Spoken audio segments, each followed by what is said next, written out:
Bonjour, bonjour, bienvenue à notre live Facebook du dimanche. Comme vous le savez, c'est 52 live Facebook en 52 dimanches. Et aujourd'hui, c'est le Café Débat Live, comme tous les deuxièmes dimanches du mois.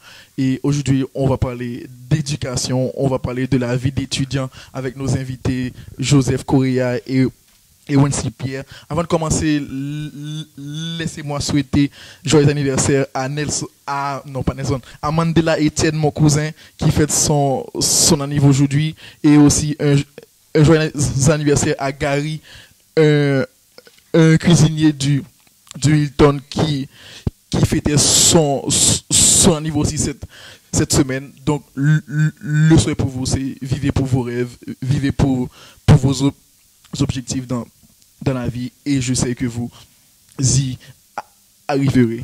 Bonjour Wensley. Alors bonjour Josué, bonjour Joseph. Avant de me présenter, j'aimerais quand même te remercier pour cette invitation et te féliciter aussi pour cette initiative qui est Je s'exprime à travers tes débats, à travers tes vidéos. Je tiens à te dire que c'est un carrefour de connaissances. On te remercie de nous motiver, de nous donner des idées. Et merci à toi. Alors, pour ma présentation, je m'appelle Wensley Pierre, pour ceux qui ne me connaissent pas. Je suis acheteur de profession, donc je suis l'heureux invité de Josué, justement, pour débattre avec Joseph aujourd'hui, qui va se présenter. Bonjour Joseph. Bonjour Josué. Bon, Joseph, je pense qu'il est passé de présentateur parce que c'est la deuxième fois que j'ai eu Joseph sur le plateau. Et on avait parlé la première fois de culture, et là aujourd'hui on va parler d'études, donc du coup c'est quelque chose qui n'est pas trop différent de ce qu'on parle aujourd'hui. Donc le hashtag dans Je s'exprime, c'est étudiant réveille-toi. Donc on fait des études, c'est bien de faire des études, mais les études c'est un chemin, c'est un parcours très long, et il va falloir de la motivation, il va falloir de la persévérance, et parce que l'objectif c'est de réussir. Donc tu as fait quelle étude? Alors, moi j'ai fait un master en littérature française comparée générale à l'université, à Clermont, puis à Strasbourg. Et cette année, je m'intéresse, je fais une licence en droit canonique. Voilà. Wensley, tu as fait quel genre d'études? Alors, quant à moi, j'ai fait 2 ans de classe préparatoire aux grandes écoles de commerce. Et par la suite, j'ai intégré le M Strasbourg, qui est également une école de commerce. Et j'ai fait un master en achat international. Et donc aujourd'hui, je suis acheteur négociateur. Ok. Bon, moi, je fais un master 1 en administration économique à la fac de droit de Strasbourg. Je salue mes collègues, mes fidèles étudiants. Et on parle d'études, on parle d'éducation aussi, on parle de la vie d'étudiant. Et d'où vient cette histoire où les gens ont commencé à faire des études? Voilà, d'où ça vient en fait, l'idée de faire des études? Alors je laisse l'honneur à mon ami Wensley voilà. Alors, les études, juste pour calibrer la chose, les études, je dirais, ça commence assez jeune, ça commence dès la maison. J'ai un auteur qui me vient en tête, c'est Aristote, naturellement. Dans Animal politique, il fait notion de l'homme dans sa nature, avec ses instants, avec ses pulsions, avec ses besoins les plus primaires, qui sont de manger, de boire, et sa sécurité. Et l'éducation première commence justement à la maison pour se préparer à entrer dans la société, dans la cité, comment il l'appelle. Donc c'est là qu'on apprend, qu'on apprend les premières notions de moralité. On apprend aussi la politesse, on apprend le respect. Donc je dirais que les études, ce ne seraient pas des études en termes de connaissances, mais il y a un début d'apprentissage de la vie qui est une préparation justement à rentrer dans la société. Donc je dirais qu'elle commence par là. Alors, moi aussi, c'est très bien ce que Wensley pose le débat, puisqu'il a mentionné un auteur et un ouvrage, justement l'animal politique. En réalité, ce qu'on appelle aujourd'hui études, le terme a beaucoup évolué parce que ce qu'il représentait dans le temps n'est pas réellement ce qu'il est devenu aujourd'hui. On parle d'études par rapport à ce que avait mentionné mon ami, c'est que l'étude en fait était une étape nécessaire, importante à la notion de culture dont nous avions eu l'opportunité de parler de la dernière fois. Donc comme il l'a si bien souligné, il y a plusieurs aspects. En fait, c'est d'abord un ensemble de connaissances, mais aussi de valeurs morales, physiques, intellectuelles, sociales, politiques, qui permettent justement de forger l'homme, mais sous deux aspects. C'est d'abord la personnalité qui est visée, mais c'est aussi également son intégration dans la communauté.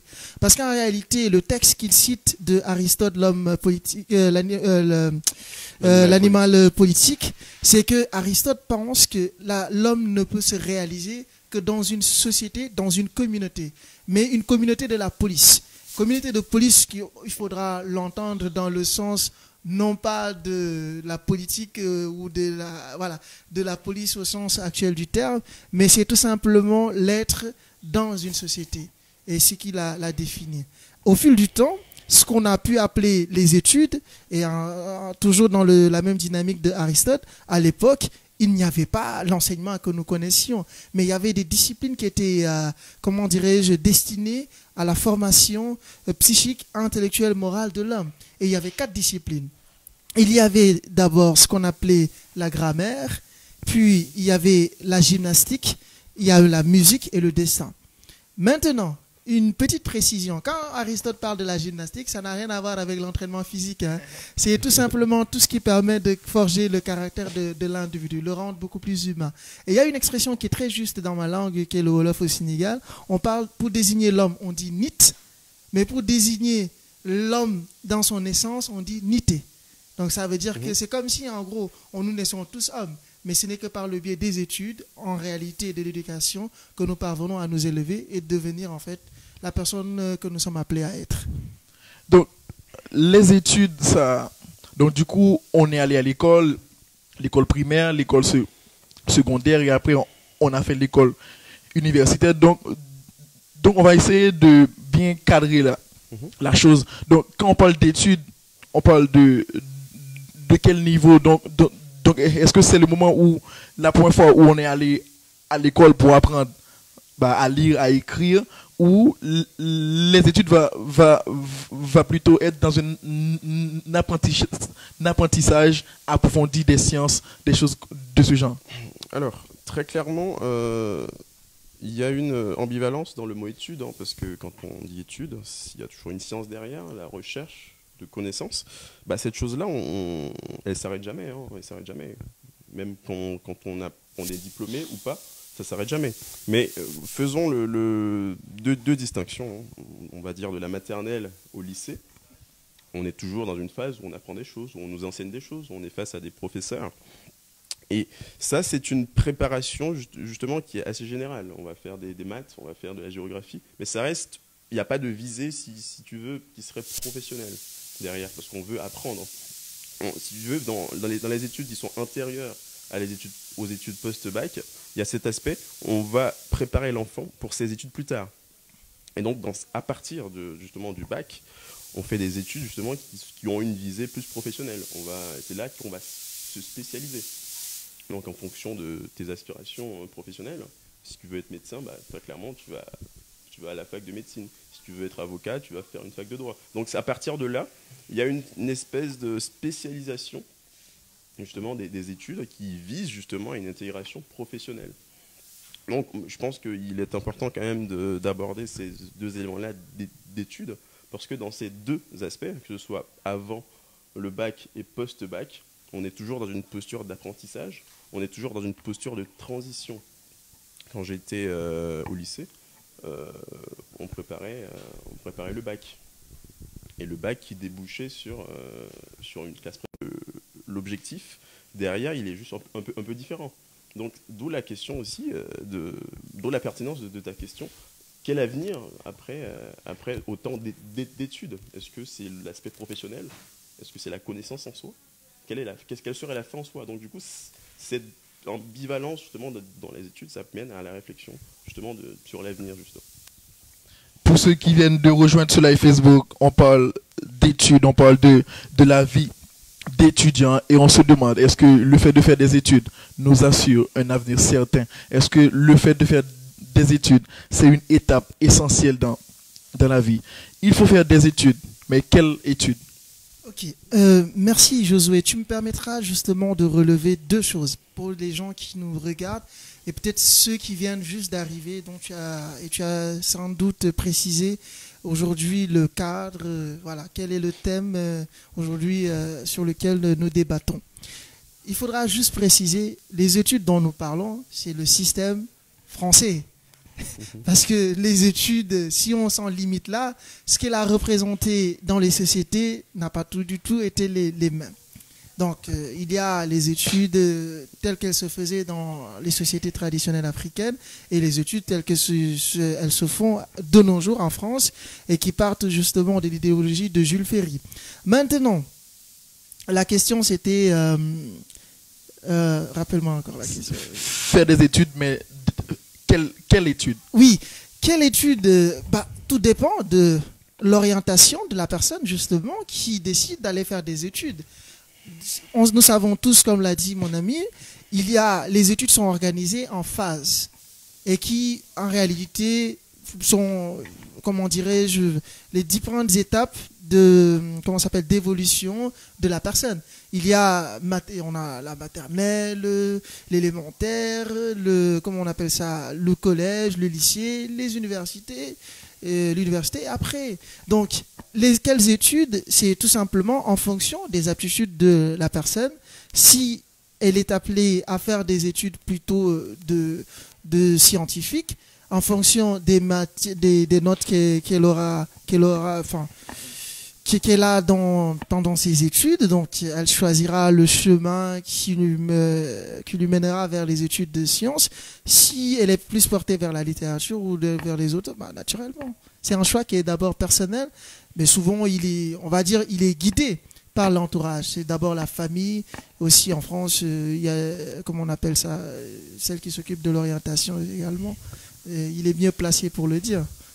C'est intéressant ce que tu viens d'évoquer concernant l'aspiration personnelle, quelque chose qui vient de l'intérieur, parce que on pourrait se demander, est-ce qu'il n'y a pas, de par la société, par les conseillères d'orientation, est-ce qu'il n'y a pas une mainmise de la société qui aiguille certains types de profils?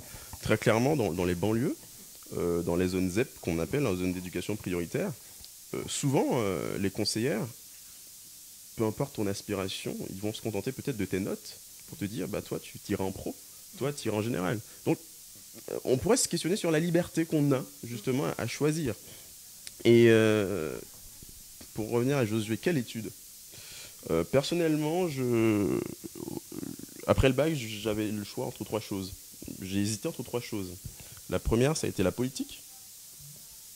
La seconde, ça a été ce que je fais aujourd'hui, le business. Et la troisième, ça a été la philosophie. Et j'étais porté par ces trois domaines-là. Mais ce qui m'a fait décider, ce n'est pas forcément l'aspiration. Si me contacte de l'aspiration, ce serait de la philosophie, parce que j'aime ça. Et si c'était aussi par volonté de me définir, ce serait la politique. Pourtant, j'ai choisi le business parce que ça correspondait au marché du travail, puisqu'il y avait un aspect pécunier que j'avais en tête, que je devais prendre en compte. Et finalement, j'ai laissé mes aspirations les plus profondes, qui étaient la philosophie, ma volonté peut-être de contribuer à la politique, à la police, à la cité. J'ai laissé tomber ça de côté pour choisir justement une école de commerce, pour justement avoir un salaire plus tard, pour peut-être accomplir des rêves qui sont peut-être un peu moins nobles que de changer les choses. Donc finalement, est-ce qu'on est si libre que ça? Je ne sais pas. Et les aspirations, quelles sont ses origines, quelles sont ses fins? Et ça, c'est une grosse question. Oui, exactement. Enfin, je vais renchérir sur ce qu'il a dit. Moi, personnellement, j'avais été porté par des études littéraires parce que j'ai grandi dans un milieu de prêtres où nous avions une grande bibliothèque. Alors cette bibliothèque, justement, comme le disait Jean-Paul Sartre dans Les Mots, j'y ai trouvé ma religion. Donc ma religion, donc c'était vraiment une religion faite de mots, de livres, d'imagination féconde, etc., etc. Donc, après le bac, hein, moi, peut-être vous allez rire, moi j'avais quatre professions. Hein. J'étais quelqu'un qui rêvait beaucoup et qui rêvait grand. J'ai toujours voulu, et je pense que je le deviendrai, mais c'est vraiment par la force du temps. Je voulais être d'abord prêtre. Puis par la suite, je me suis rendu compte que je n'étais pas si sage que ça. Donc, c'était pas possible pour moi. Alors, cette option-là a été mise de côté. Et puis, je voulais être journaliste. Et c'est vraiment une chose qui me tient à cœur, parce que vraiment, je pense que c'est un domaine où je pourrais m'épanouir, plutôt culturel et un peu dans la religion. Puis, je voulais aussi également être un juriste. Peut-être ça justifie un peu pourquoi aujourd'hui je suis en droit canonique. Donc, voilà, par rapport à le sacerdoce, la prêtrise. Et il y a un moment de ma vie où je ne voulais être rien. C'est fou, hein. Je voulais juste vivre, en fait, et mourir après. C'est tout. Donc, sommes-nous si libres que ça?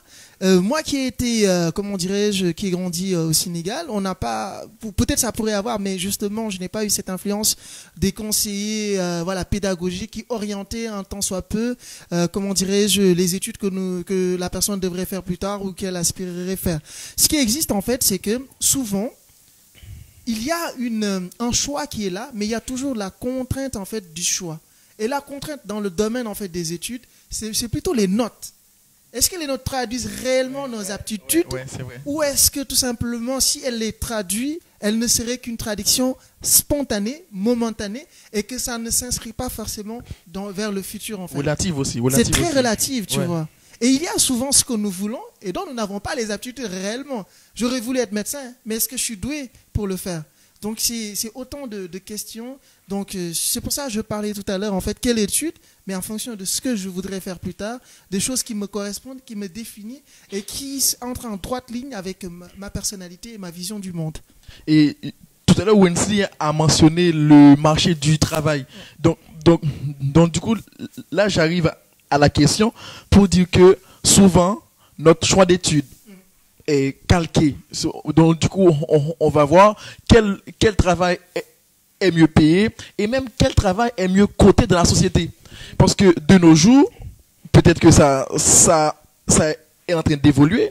Médecins, avocats, businessmen, c'est les gens qu'on voit. Oh, mais quelqu'un qui est journaliste, c'est aussi un beau métier.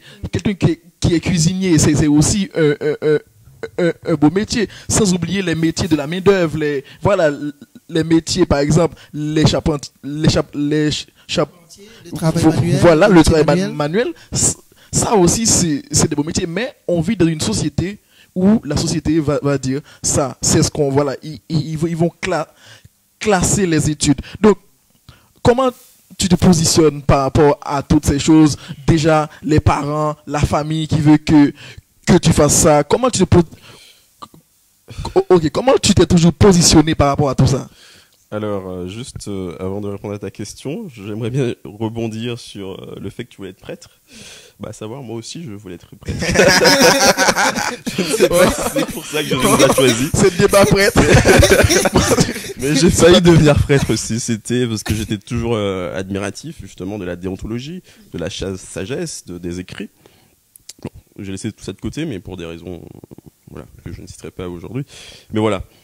Et donc, Josué, concernant le marché du travail, les choix qu'on pourrait faire des métiers, hein, très clairement, la société, il y a un certain nombre de préjugés qui vont valoriser plus les métiers de la connaissance, à savoir un avocat, celui qui maîtrise le droit, les règles, et on va peut-être un peu délaisser les métiers de la main, parce qu'on estime que l'homme qui serait plus valeureux, ce serait l'homme de la connaissance, le philosophe, le penseur. Et celui qui est trop manuel, trop physique, c'est un peu moins valorisé. Mais ça, c'est un des préjugés qui sont malheureusement, qui existent encore aujourd'hui. Les parents, en général, on aimerait bien voir son enfant être avocat, médecin. Je suis haïtien, donc un haïtien, il y a 3 métiers qui existent. Avocat, médecin C'est quoi l'autre? Oui, peut-être. Non, ingénieur. Ingénieur, Oui, ingénieur, architecte. Voilà, c'est ces Ouais. métiers-là qui sont. Mais effectivement, sur le marché du travail, un plombier aujourd'hui, il gagne aussi bien qu'un cadre. Parce que ce sont des métiers qui ont tellement été dévalorisés qu'il y a très peu de gens qui font ce genre de métier. Donc, du coup, par l'offre et la demande, ces gens-là, on les demande beaucoup. Donc, ce qui fait grimper leur salaire. Ouais. Aujourd'hui, un cadre. Ça gagne combien en début de carrière? 2 000 euros, Ouais. 2 200. Un plombier peut facilement se faire 3 000 euros à son compte. Donc ce sont des réalités aussi à prendre en compte. Oui, ce qui est intéressant, c'est comment Josué pose la question. Il dit d'abord, quelle étude, tout en sachant que l'étude mène à une finalité. Mhm. Et ce qui est extraordinaire, ce que tu disais, c'est qu'on se rend compte aujourd'hui, même quand tu postules pour une formation bien déterminée, tu ne regardes pas parce que c'est une belle formation, tu regardes ce qu'on appelle les débouchés. Ouais. C'est-à-dire Qu'est-ce qu'il y a derrière? Qu'est-ce qu'il y a derrière en fait? C'est-à-dire qu'on est passé à une société où aujourd'hui, on n'étudie pas uniquement par passion.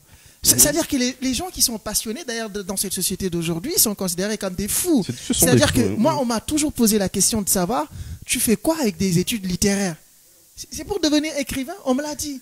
Bon, je suis devenu écrivain non pas parce que j'ai fait des études littéraires. Dans ce cas-là, tous les littéraires seraient des écrivains. Et j'en connais qui n'ont jamais fréquenté le département de lettres. Mais c'est parce que d'abord, comment dirais-je, c'est d'abord le choix du cœur. C'est simplement le choix de la raison. Et aujourd'hui, le marché du travail, justement, comme il l'a dit, c'est assez ingrat. Dans le sens où aujourd'hui, je donne un exemple assez banal, qui est basique. Il est sorti de l'école de commerce. Moi, je sors de la faculté de lettres. Au final, on aura fait les mêmes années et le même temps de formation, mais la solde, le salaire qu'il aura sera largement supérieur par rapport au mien. Parce que justement, aujourd'hui, l'orientation des études détermine un tant soit peu, ou beaucoup même, comment on sera accueilli plus tard dans le marché du travail. Il le disait la dernière fois, et j'avais beaucoup aimé sa formule, c'était un peu les formations royales. C'est vraiment là où on sait que, en fait, si on s'y dirige, en fait, on est condamné à ne pas être chômeur. Tandis que j'ai à certaines facultés, avec le nombre pléthore qu'il y a, et avec l'évolution aussi assez technologique de la vie d'aujourd'hui, des gens qui font des études littéraires, je suis désolé, on crée des bavards, mais des gens très peu utiles dans la société actuelle. Bon, c'est fou de le dire comme ça. C'est assez caricatural même dans une certaine mesure, mais c'est vrai. C'est comme ça en fait dans cette société actuelle où nous sommes. On préfère, vous l'avez dit, avocat. Parce que justement, la mention d'une certaine forme d'études ou de type d'études faites en fait, renvoie aussi à la catégorie sociale. C'est-à-dire que les études, c'est pas qu'un magasin de savoir qu'une personne détient au fond de lui. C'est également le type de demain qu'on est appelé à être à travers les études que nous poursuivons. Et le marché du travail aussi, c'est également celui qui va nous définir autrement à part le biais des études qu'on a faites. Parce que là, ce sera dans le domaine de la théorie, mais une fois qu'on rentre de l'autre côté, c'est pratique et souvent, c'est parfois contradictoire avec un peu ce qu'on a appris. Tout à fait. Une question qui est assez anodine, mais qui cache beaucoup derrière, c'est la question: qu'est-ce que tu fais dans la vie? C'est une question qui arrive souvent quand tu parles avec une femme, elle te demande qu'est-ce que tu fais dans la vie, et derrière cette question, c'est pour savoir quelle importance, quel respect je vais pouvoir t'accorder. Quand je dis je suis médecin, ça se ressent pas de la même manière quand je dis je suis plombier. Et ça, il y a une hiérarchisation justement des études, des professions qui sont bien ancrées. Même les gens les plus érudits. Oui, exactement. Et c'est très ancré. Et c'est aussi peut-être la grosse différence entre l'éducation, l'enseignement d'autrefois et d'aujourd'hui. Avant, on apprenait par passion, on aimait les lettres, on aimait les paroles, on aimait la science pour la science. Et aujourd'hui, il y a une forme de rationalisation des études. On apprend ceci pour en faire des professionnels. On apprend l'informatique, on va être ingénieur réseau, on va être acheteur, on va être commercial. Tout ça justement pour répondre à un besoin qui est sur le marché du travail. Donc il y a une forme de rationalisation. Exactement, mais c'est ce que je dis en fait aujourd'hui, la notion d'étude, le sens et la progression qu'il a eu dans le temps. J'en suis sûr qu'on a cité tout à l'heure Aristote en posant le débat, lui-même il serait étonné de ce que c'est devenu le monde. Parce que dans l'ancien monde, mais les gens qui justement ont choisi aujourd'hui ce qu'on appelle les bacs pro, qui sont des métiers manuels, mais c'est des gens, aujourd'hui on est là assis sur une table et il n'y a pas que l'ingénieur qui l'a pensé, l'architecte, ou je sais pas, le dessinateur qui l'a. Il faut aussi une main justement qui accomplit tout ce travail intellectuel, cette conception qui a été déjà faite. Donc c'est pour ça aujourd'hui les notions d'études. Moi je pense que il faut vraiment que la personne aujourd'hui qui se met à l'école, qui sache en réalité derrière ce qu'on a envie de faire, il y a ce que la société nous réclame d'être. Ouais. On parle d'études, on parle d'étudiants. C'est la vie d'étudiant. Est-ce que c'est une étape essentielle pour un avenir certain? Donc, tout ça pour dire, est-ce que les études, c'est une fin en soi? Est-ce que quelqu'un qui va réussir dans cette vie, c'est parce qu'il a fait des études? Et qu'en est-il de ceux qui n'ont pas fait d'études? Qu'en est-il de ces personnes? Alors, c'est une question assez intime, hein, parce que j'ai été élevé par ma grand-mère, hein, qui s'avère être illettrée. Et donc, j'ai fait un bac plus 5 aujourd'hui à l'EM Strasbourg, mais je n'ai jamais autant appris que par ma grand-mère. Donc, pour savoir, pour te dire, la réponse est simple. Hein, la réponse est simple, tout à fait. Les études, ça peut emmener quelque part. Hein. Je vais citer Albert Einstein qui dit la logique vous emmènera de A à B. Mais l'imagination nous amènera partout. Et pour dire, les études, ça peut emmener sur un marché, mais l'imagination, la passion, ça vous amènera bien au-delà de juste un salaire, de juste un métier. Voilà ma réponse. Alors, est-ce que les études constituent une fin en soi? Je pense que la réponse, elle est double. Hein. Pour moi, la réponse, elle est double dans le sens où, aujourd'hui, si les études nous permettent d'avoir tout simplement un statut social, mais aussi également un statut économique. Mon ami Wensley le disait tout à l'heure, quand on est médecin, c'est pas la même chose quand on est littéraire. Donc même le traitement salarial n'est pas le même. Donc les études peuvent constituer une fin, dans la mesure peut-être qu'elles nous conduisent quelque part. Tu vois, en ce sens-là, oui, ça constitue une fin en soi, mais en réalité, les études, c'est aussi un moyen plus qu'une finalité. Parce qu'en réalité, aujourd'hui, la question peut-être que tu poses de façon sous-jacente, c'est que a-t-on besoin de faire autant d'études pour se réaliser? Tout dépend, pour moi, en fait, des aspirations personnelles de l'individu. Il a parlé tantôt de sa grand-mère, parce que souvent, ça c'est typiquement français, nous confondons souvent diplôme et intelligence. Et nous confondons très souvent aussi diplôme et audace. Parce que ceux qui réussissent en réalité et qui n'ont pas fait d'études, ils auront conjugué plus d'audace, ils auront conjugué d'autres moyens qui ne s'apprennent pas forcément à l'école, l'imagination dont il parlait, et qui permet justement d'aller vers des frontières inconnues, mais de pouvoir aussi se surpasser dans la vie de tous les jours. Alors que qu'ils sortent de l'école de EM, c'est des gens qui sont conditionnés à être des salariés. Et c'est la raison pour laquelle aujourd'hui, dans le monde actuel, on parle d'entrepreneuriat.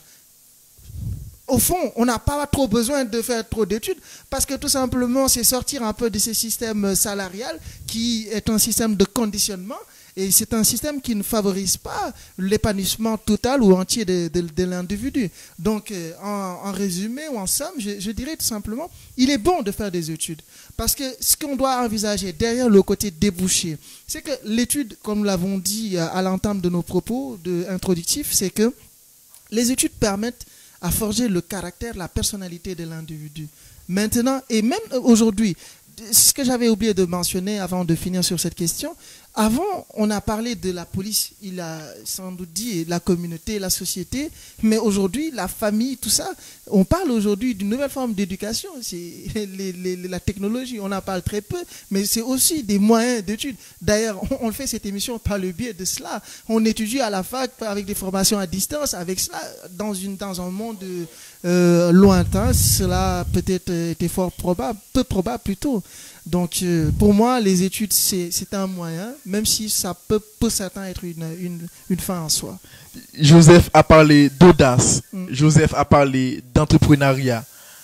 En fait, c'est vrai que beaucoup de gens qui vont créer leur entreprise, ou même par exemple les grands hommes, les grandes femmes qu'on connaît, qui par exemple celui qui a créé Facebook, celui qui a créé Instagram, ou même qui a créé Google à Amazon, ce sont des gens qui ont juste eu une idée, et de cette idée, voilà, ils sont pas forcément fait 10 000 études en fait.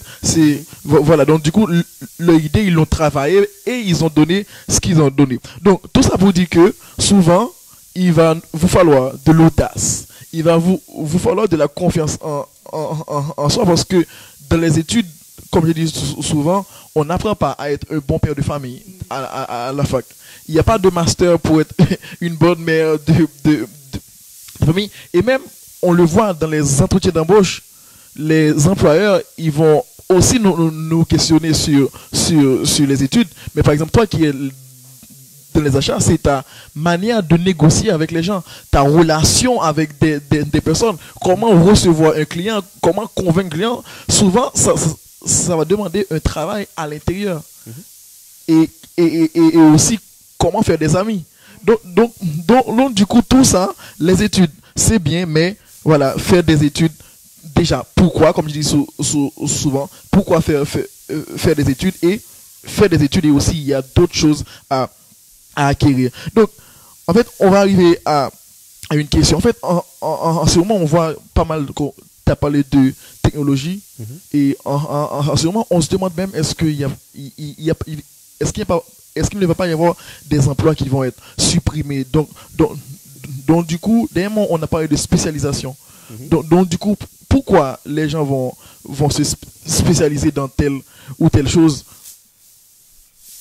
De toute façon, il y a deux choses. La spécialisation, parce que aussi l'homme, il y a deux entités chez l'homme en fait. L'homme, c'est un être qui n'est pas neutre, il est complexe.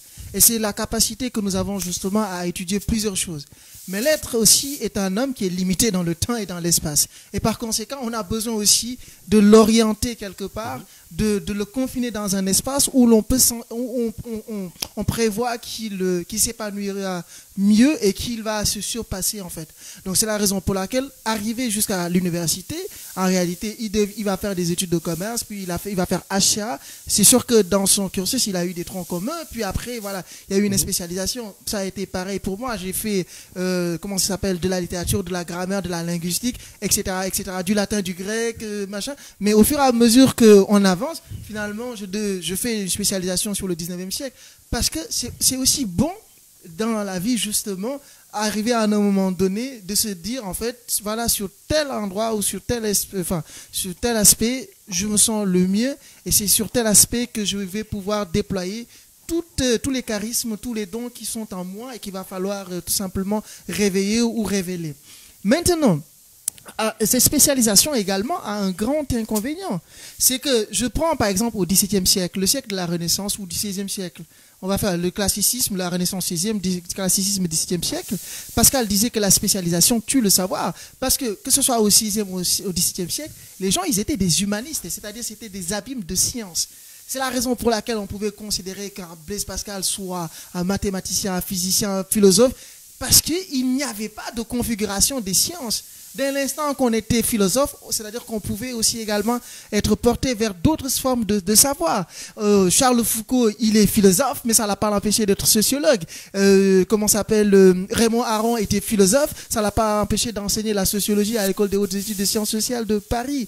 Donc, Alain Finkielkraut, il est agrégé en lettres modernes, pourtant on le présente comme un philosophe. Peut-être demain, moi je suis littéraire, peut-être on dira de moi que je sais également. C'est-à-dire l'homme est une parcelle qui est indéfinie, mais à la fois, quelle que soit la dimension assez grande que nous avons, il y a toujours un côté en nous en fait qui est beaucoup plus développé, qui est beaucoup plus consistant, qui produit plus. Et j'imagine sans doute c'est dans cette perspective qu'on a besoin aussi également de cadrer les individus. Mais ça tue justement, l'essence même humaine. Alors, juste une petite objection par rapport à la spécialisation. Oui. Parce que vu que c'est un débat, il en faut des objections. Mais je vais m'aller tout à fait sur ce que tu disais.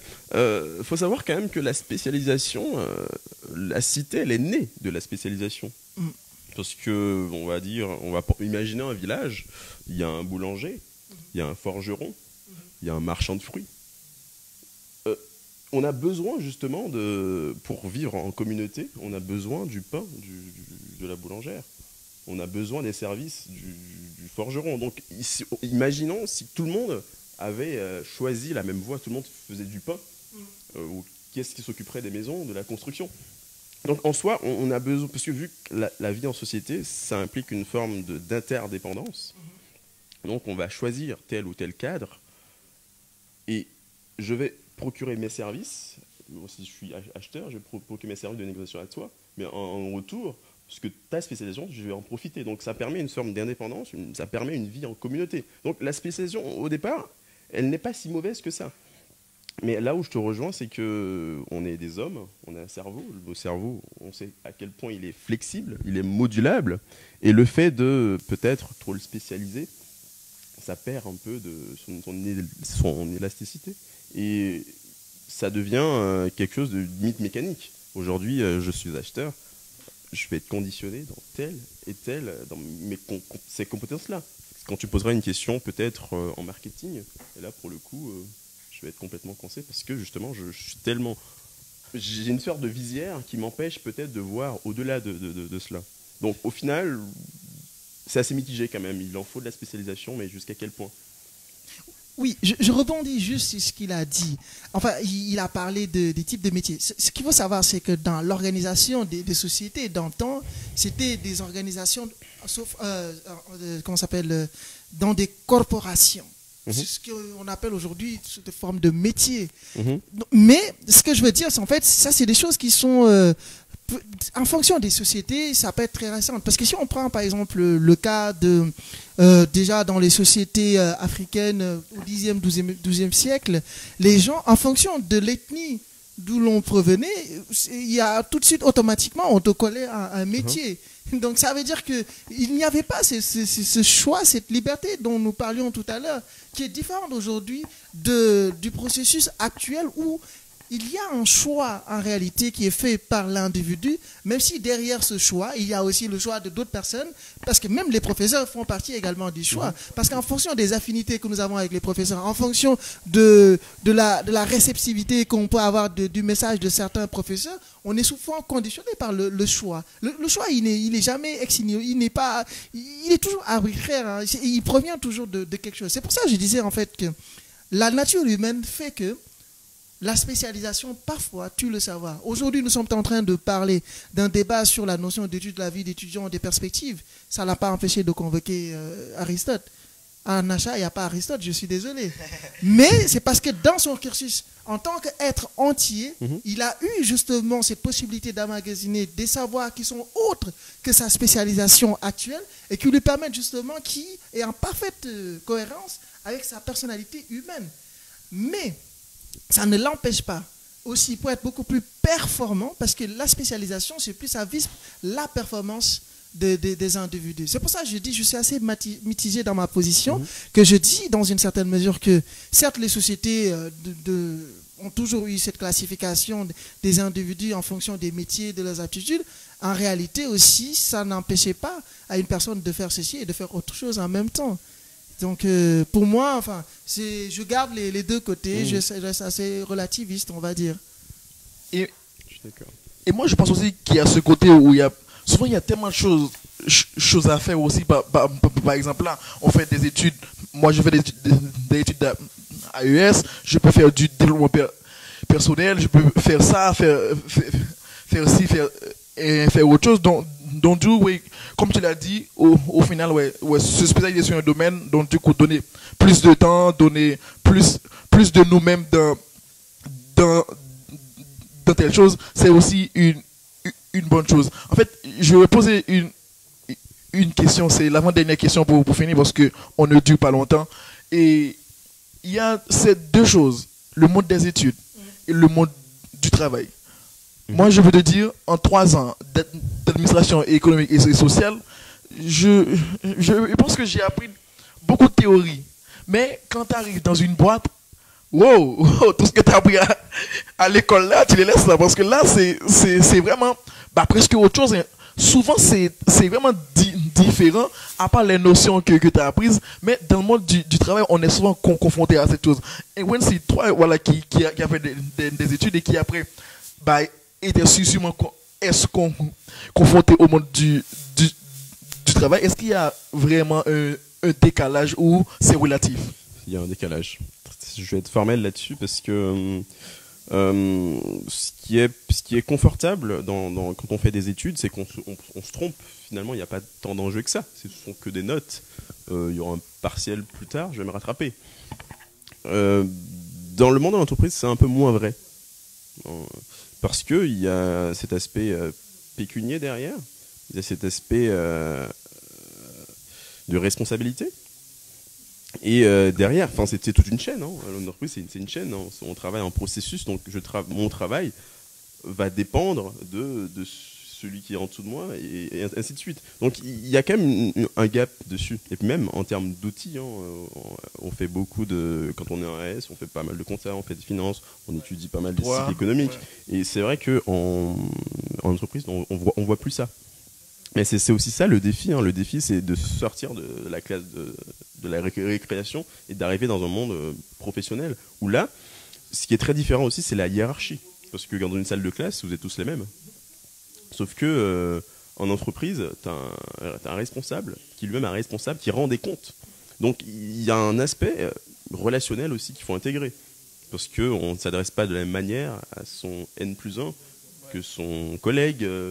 Donc il y a plein d'aspects qu'on n'apprend pas finalement à l'école. Donc ça s'apprend en arrivant, par l'expérience. Et ce sont des choses qu'on n'apprend pas à l'école malheureusement. Ce qui est intéressant, c'est j'aime le profil de Wensley, c'est ça? Parce que mon profil à moi, je n'ai pas d'entreprise dans les études littéraires. Donc, je peux sans doute avoir un supérieur, ça va être l'inspecteur. Donc, voilà, si je décide d'être un enseignant, à qui je rends compte, parce que justement, il y a un programme qui est défini. Donc, et il y a toujours un décalage entre la théorie et la pratique. Parce que en réalité, il y a moins de pression à l'école que plus quand tu seras en entreprise, parce que c'est des objectifs qui sont définis et il faudra les atteindre. Et à chaque étape justement des objectifs qui sont définis, il faut rendre compte. Donc, alors qu'à l'école, on rend compte d'une seule manière, c'est le biais par le devoir. On peut même décider de ne pas rendre compte. C'est-à-dire qu'on s'absente, il n'y a pas de souci. On a juste un 0 qui nous attend, et puis c'est bon. Mais là, c'est le renvoi définitif même de la boîte, où peut-être on peut avoir une mise à pied, etc. Enfin, il y a des formes qui sont prévues par les dispositifs du droit.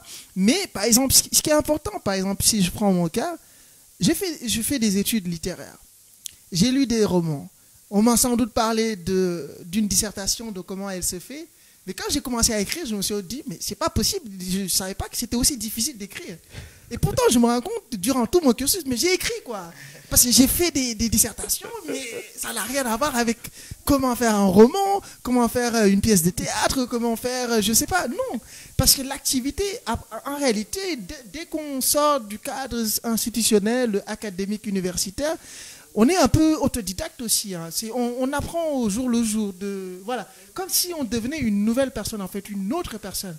Donc, et moi, ça m'a fallu des nuits blanches où parfois j'écris une phrase ou une page. Et le lendemain, je reviens, je me rends compte que c'était de la merde, quoi. C'était pas bon. Il faut la déchirer, il faut retravailler la page, voilà, aller sur autre chose. Donc, c'est pour ça, je suis désolé, pour les personnes qui vont nous regarder, moi, je suis pas en entreprise, je n'ai pas fait des études.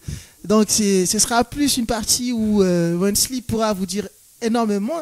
Moi, je vais vous dire peut-être des lectures ou autre, mais bon, c'est comme ça. J'aimerais juste rebondir sur par rapport à ta question. C'est que pour faire le parallèle entre les études, t'es étudiant, et quand t'es un pro, hein, ça me fait penser à Emmanuel Kant, justement, quand il parlait des mineurs.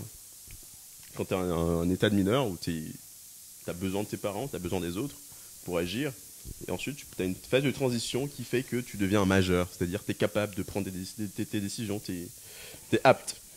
Et ben, la différence, c'est que quand tu n'es pas capable, quand tu essaies et que tu échoues, ton risque, c'est de te faire gronder par tes parents.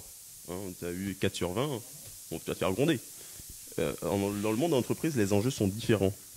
si j'échoue, si j'atteins pas mes résultats, mon emploi est en jeu. Et qu'est-ce qu'il y a derrière l'emploi? C'est peut-être ma famille, peut-être il y a tout au monde qui peut s'effondrer dans le monde professionnel. Alors que quand on est étudiant, on échoue, on recommence, on a une armada de personnes qui nous aident, qui nous poussent. Alors que dans le monde d'entreprise, c'est un peu moins le cas. Donc c'est ça la grosse différence finalement. On parle de vie d'étudiant, on parle d'avenir, on parle de passion, de tout ce que vous voulez. Et j'ai une question en fait. Donc je pense que ça serait vraiment la dernière question. La vie d'étudiant ou les études commencent, finissent quand? Et voilà. Donc du coup, est-ce qu'il y a une fin? Donc du coup, pour vous dire, j'étudie à 27 ans, j'étudie plus, c'est bon, j'arrête. Merci de m'insulter, j'ai 30 ans. non, c'est un exemple. Non, je te charrie. Oui, naturellement, s'il y a un diplôme qui sanctionne un parcours, c'est qu'il y a naturellement une fin pour les études, mais la soif aussi de la connaissance, elle n'a pas de limite ni d'âge, elle est éternelle, c'est tout un processus, c'est toute la vie de l'homme. Il y aura deux volets dans ma réponse, parce que j'estime que les études, c'est quelque chose, en temps qui est sanctionné par un diplôme. Par exemple, pour devenir acheteur, j'ai un bac plus 5, ça s'arrête là. Dans ce sens, oui, vu que c'est pas une fin en soi, justement, c'est un outil pour aller sur le marché du travail. Là, oui, pour le coup, il y a une fin. Mais si on définit l'étude comme cet apprentissage en permanent, perpétuel, j'estime qu'il n'y a pas de fin, parce que quand on arrive sur le monde du travail, on apprend encore, on a des comptes à rendre, on apprend, on se challenge.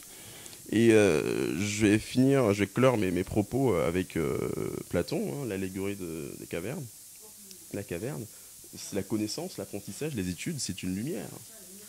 Et plus on tend vers cette lumière, plus on s'améliore, plus on tend vers une forme de divinité qui est morale, plus on tend vers une justice sociale, plus on tend vers quelque chose de beaucoup plus noble que notre simple salaire, que notre propre personne. Donc pour moi, les études, cette phase d'apprentissage, le savoir, ça n'a pas de fin. On va finir. Merci à vous qui avez suivi ce live Facebook. Est-ce que quelqu'un qui a fini de regarder le live, il peut se dire, c'est bon, pour réussir dans la vie, je fais des études? Ça dépend, c'est une question qui dépend justement de la sensibilité des gens qui nous regardent. Si quelqu'un a envie d'être entrepreneur et qui se rend compte en fait du développement qu'on a donné, qui parfois ont été assez dialectiques entre moi et Wensley, il se dira j'ai besoin d'un minimum qui est quand même capital et nécessaire, mais je n'ai pas besoin d'être comme ces gens-là qui vont faire des masters, je sais pas, des thèses ou etc. En revanche, l'autre se dira, moi, je ne m'épanouirai dans le domaine des études et par rapport à ce que la construction sociale et économique que je veux, je sais que les études aussi peuvent être un moyen d'y arriver. Donc, je laisse la réponse à ces personnes-là. Moi, je vais être un peu plus pragmatique. On vit dans une société de connaissances où on te demande un diplôme. Je pense qu'il faut dans un premier temps se dire, savoir ce qu'on veut, savoir ses passions, savoir ses aspirations, et considérer aussi le monde autour. Savoir avoir tout, si tu es un rêveur, avoir la tête dans les nuages, mais quand même être pragmatique, avoir les pieds sur la terre. Parce que les études, c'est quand même un outil qui est indispensable aujourd'hui dans un monde où on appelle l'économie de la connaissance. Je pense qu'il est important de faire des études. C'est important de faire des études et c'est aussi important de se connaître soi-même. Donc du coup, moi je pense une des choses qu'on doit apprendre dans cette vie, c'est à se connaître. Et mieux on se connaît, c'est mieux on peut interagir avec le monde qu'il y a autour. Exactement. C'est ce que Aristote disait même. C'est connais-toi toi-même et deviens qui tu veux. Parce que la connaissance de soi, les études, c'est ce qu'on me disait tout à l'heure, c'est en dehors d'un ensemble de connaissances et aussi des valeurs morales qui permettent de forger la personnalité de l'individu et son intégration dans une société. Donc les études permettent de nous savoir. Ce n'est pas pour rien qu'aujourd'hui, quand Nietzsche a déclaré la mort de Dieu, ça en est suivi la mort de l'homme. C'est une conséquence naturelle et normale. Si Dieu meurt, sa créature meurt. Puisque l'homme aussi meurt, il faut une des sciences de l'homme qui permettent justement de mieux connaître l'homme. C'est pour ça qu'on a la psychologie, la sociologie, etc., etc. Donc pour moi, les études, c'est très important, hein. Ça c'est sûr, ce n'est pas à négliger. Mais l'objectif final, pour moi, c'est de se connaître et vivre heureux. Tout à fait. Merci, merci. Vous m'avez appris beaucoup de choses, hein, parce que voilà, comme je dis toujours, souvent on ne va pas sur Google pour taper des choses comme ça, mais écoutez des gens parler, écoutez Joseph parler qui a fait de la philosophie, la littérature, écoutez Wensi parler qui a fait une école de commerce, et c'est bien, c'est bien. Franchement, les gars, vous êtes des puits de connaissances. Donc, merci à vous qui avez regardé sur live Facebook. Merci à Joseph pour son temps. Merci à Wensi pour son temps aussi. Et rendez-vous dimanche prochain pour un prochain live Facebook. Et comme je dis toujours, vivez pour vos rêves, vivez pour vos projets. Et les étudiants, bon courage. On sait que c'est pas facile, mais si vous restez motivé, si vous restez persévérant, vous allez y arriver et vous allez réussir. Bon, merci. Et un merci à papa qui nous a aidé et à mon ami qui nous a aidé et aussi à tous ceux qui ont suivi dans le direct du direct. Et comme on le dit souvent, tout commence par vous et finit par vous. Merci.